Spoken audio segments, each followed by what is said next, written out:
जय श्रीमन नारायण। जो टिप्पणी मैं देने जा रहा हूं वह रामानुज दास श्रीमन गट्टू वेणुगोपाल स्वामी द्वारा दी गई है। अध्याय 13 क्षेत्र क्षेत्रज्ञ विभाग योग श्लोक 31। अनादित्वात् निर्गुणत्वात् परमात्मायम् अव्ययः शरीरस्थोऽपि कौन्तेय न करोति न लिप्यते। ओम। गीताचार्य श्री कृष्ण परमात्मा अर्जुन सहित हम सभी को क्षेत्र क्षेत्रज्ञ विभाग योग की शिक्षा दे रहे हैं। परमात्मा कह रहे हैं, अर्जुन, क्योंकि आत्मा या स्वयं अपने ज्ञान से पूरे शरीर में व्याप्त है, हम उस आत्मा को शरीर के संबंध में परमात्मा कहते हैं। आत्मा शाश्वत है क्योंकि इसकी कोई शुरुआत नहीं। चूंकि आत्मा अविनाशी है, इसे अव्यय भी कहा जाता है। इसके अलावा आत्मा में रजोगुण या तमोगुण नहीं बल्कि शुद्ध सत्वगुण है। क्योंकि आत्मा में केवल शुद्ध सत्वगुण होता है, वह किसी कार्य का कर्ता नहीं होता। क्यों? क्योंकि किसी भी कार्य को करने के लिए तीनों गुण सत्व, रजो और तमोगुण मौजूद होने चाहिए। हालांकि ये तीनों गुण आत्मा में नहीं, वे शरीर या प्रकृति में है। इस प्रकार शरीर में त्रिगुणों की उपस्थिति के कारण ही शरीर द्वारा क्रियाएं संचालित होती हैं। इसलिए आत्मा कर्ता नहीं है, शरीर या प्रकृति करता है। इसके अलावा शरीर के गुण आत्मा या स्वयं से संबंधित नहीं है। ऐसा कहकर श्री कृष्ण परमात्मा आत्मा की पवित्रता को व्यक्त कर रहे हैं। अपनी पवित्रता अर्थात आत्मा की पवित्रता को बार बार स्मरण करके यह अनुभव करके कि कर्म शरीर द्वारा किए जाते हैं, आत्मा द्वारा नहीं, और कर्ता भाव का श्रेय शरीर को देकर आइए हम कर्म बंधन से मुक्त होने का प्रयास करते रहें। श्री कृष्ण परमात्मा की शिक्षाओं पर ध्यान करते हुए आइए हम श्रीमन नारायण को प्राप्त करने के उद्देश्य से अपने शरीर का सर्वोत्तम उपयोग करना शुरू करें। आइए हम श्रीमन नारायण के प्रति समर्पण करें और श्री कृष्ण परमात्मा के शब्दों को श्लोक के रूप में दोहराएं।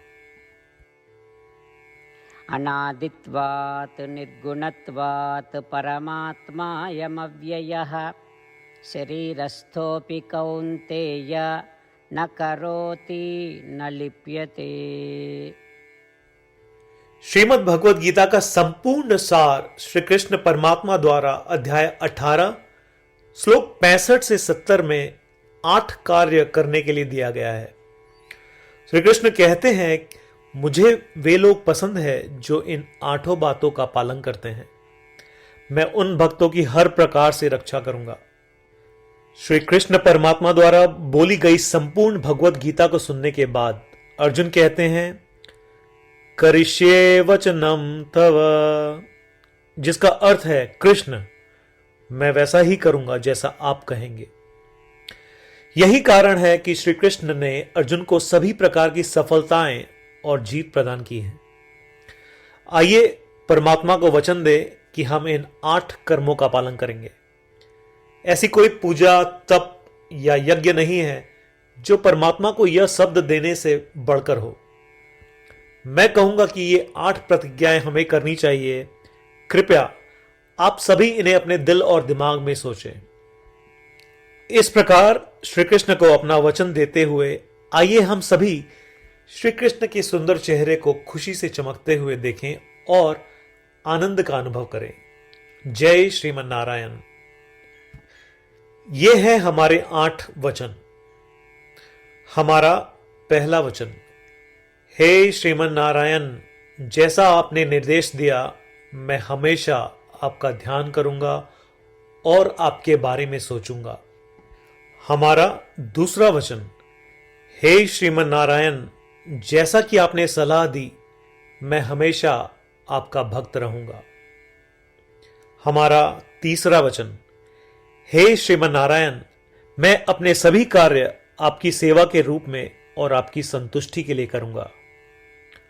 हमारा चौथा वचन, हे श्रीमन नारायण, जैसा कि आपने अनुसरण करने के लिए कहा था, मुझे पूरा विश्वास है कि मैं आपका हूं और मैं हमेशा अपने हाथ जोड़ूंगा और आपको नमस्कार करूंगा।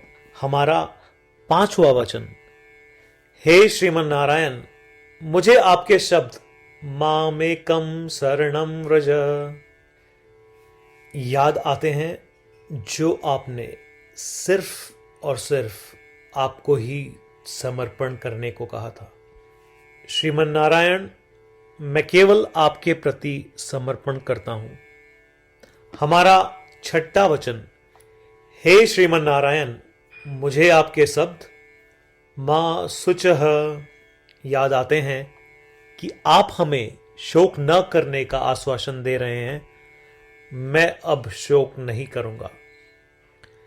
हमारा सातवां वचन, हे श्रीमन नारायण, आपने हमारे लिए श्रीमद् भगवद गीता देकर हम सभी पर कृपा की है और आशीर्वाद दिया है। मैं कम से कम एक श्लोक पढ़ने या सुनने का वादा करता हूं। हमारा आठवां वचन, हे श्रीमन नारायण, आपने सारी मानवता को गीता प्रदान की। मैं गीता में आपके दिव्य शब्दों को उन भक्तों तक फैलाने का प्रयास करूंगा जो गीता से अपरिचित हैं। हमने अभी अभी परमात्मा को 8 वचन दिए हैं। प्रतिदिन श्रीमन नारायण को यह वचन देना कि हम वैसा ही करेंगे जैसा वे कहेंगे, अपने आप में एक महान पूजा है। आइए हम उसे अपने अटल विश्वास के साथ अपना वचन दें। श्रीमन नारायण करिष्ये वचनम तव, जिसका अर्थ है, श्रीमन नारायण, मैं आपके निर्देशों के अनुसार कार्य करूंगा। सर्वम श्री कृष्णार्पणमस्तु। जय श्रीमन नारायण। अनादित्वात् निर्गुणत्वात् परमात्मायम् अव्ययः शरीरस्थोऽपि कौन्तेय न करोति न लिप्यते। ओम। अनादित्वात् निर्गुणत्वात् परमात्मायमव्ययः शरीरस्थोऽपि कौन्तेय न करोति न लिप्यते।